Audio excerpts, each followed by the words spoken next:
سيدنا محمد خاتم النبيين من اتبعه بإحسان يوم الدين. So long story short, the Prophet ﷺ told Ka'b and the two other brothers to go until Allah subhanahu wa ta'ala determines the matter.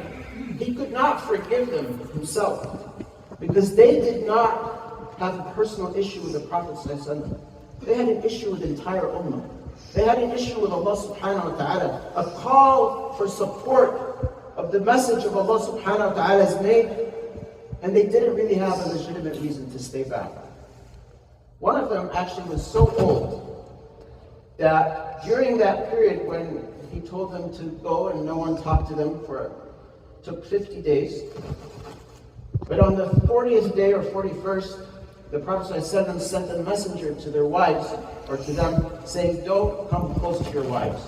So one of the sisters asked the messenger, she said, my husband is so old. Would the Prophet ﷺ allow me to just stay with him in the house to serve him? He was an old guy, but yet he was expected to support. Today, my brothers, like we mentioned earlier, we're fighting so many battles. The question is, what are we doing about it? We cannot assume there are 5 or 6 or 10 people at each masjid. We're going to fight these battles alone. That's not what the Prophet ﷺ did. He did not gather his close companions and just go 6, 7 people. He gathered the entire community. Some people gave their entire wealth. They just dumped 1,000 dinars right there because it was a serious matter. And today we have a serious matter. Our brothers and sisters persecuted across the globe. But alhamdulillah, I just got a text last night from a sister. There was a bill passed in the Congress about the Uyghur Act to protect, to some degree, our brothers and sisters. That didn't just happen by itself. Allah subhanahu wa ta'ala used soldiers, people from our communities to make it happen. Things will not change unless communities change, unless people change. So today's call is a call for activism, because this is what a Muslim is all about. وَالْعَصْرِ إِنَّ الْإِنسَانَ لَفِي خُسْرٍ. Swearing by time, indeed all of mankind, the whole race is in a state of loss, except those who believe and do actions, and do it with justice and truth. So Allah subhanahu wa ta'ala describes the feeling that Ka'b and the other two companions had. وَعَلَى الثَّلَاثَةِ الَّذِينَ خُلِّفُوا حَتَّى ضَاقَتْ عَلَيْهِمُ الْأَرْضُ بِمَا رَحُبَتْ. The 3 people who were left behind, they felt that the earth has been constricted upon them so much during that period that the Prophet ﷺ shunned the community away from them.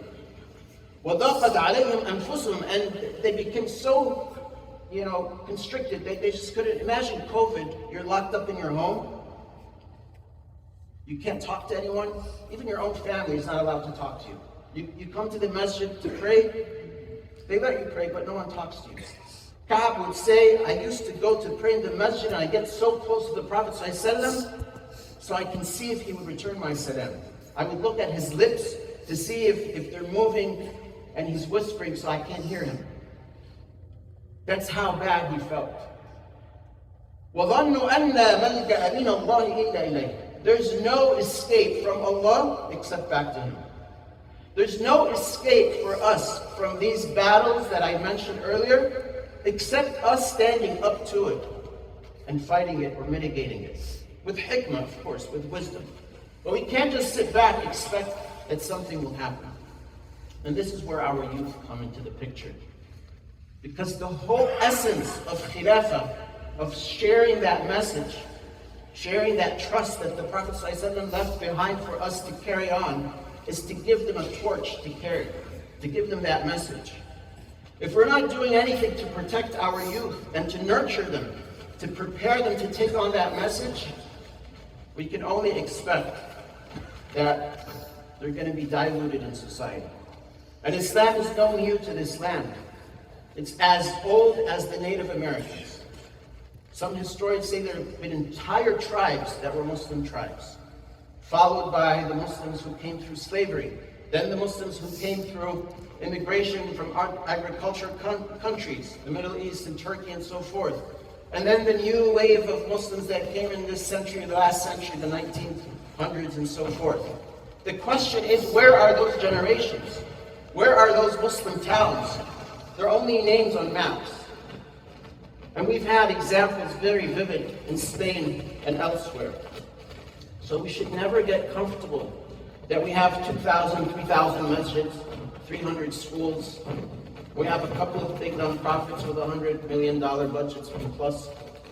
First of all, that's nothing in the world of materialism, but it's not by numbers, it's by sincerity. So in closing, we want to act and walk the talk. Islam is not something we just recite or do. It's not the 5 pillars only. The 5 pillars are 5 pillars. Imagine this masjid having just 5 pillars. Just, 5 or pillars, so that's it. There's no carpet, no windows, no walls, no water, no electricity. Would we be able to use the masjid? Probably not. We can't make wudu, we can't pray. There's going to be sand on the floor here, right? We'll feel the cold weather. It's a masjid of no utility. The house will have no utility, no value. It's just pillars to keep the structure together. But to make utility of Islam, we have to bring in the mu'amalat, the transactions. We have to implement the tawheed, la ilaha illallah. What does that mean? It means there's nothing worthy of worship but Allah subhanahu wa ta'ala. And we put that worship into every action that we do in our day and night, inshallah, starting of course with our families, our children, and our community. We ask Allah subhanahu wa ta'ala to make us from among those who follow the sunnah of the Prophet sallallahu alaihi wasallam. We ask Allah subhanahu wa ta'ala to make us among those who understand the true meaning of tawheed and who can put la ilaha illallah Muhammad Rasulullah into implementation, into practice. اللهم اجعل جمعنا هذا جمعا مرحوما واجعل تفرقنا من بعده تفرقا معصوما ولا تجعل بيننا شقيا ولا محروما.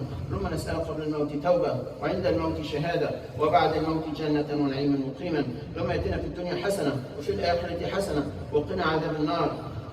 اللهم اشف مرضانا وارحم موتانا واستر ولايانا. اللهم بارك لنا في شبابنا ونساءنا وارحم كبيرنا وارحم موتانا يا ارحم الراحمين. اللهم اعز الاسلام والمسلمين واهلك الشرك والمشركين اعداءك اعداء الدين. واخر دعوانا الحمد لله رب العالمين والصلاه والسلام على سيدنا محمد خاتم المرسلين واقم الصلاه.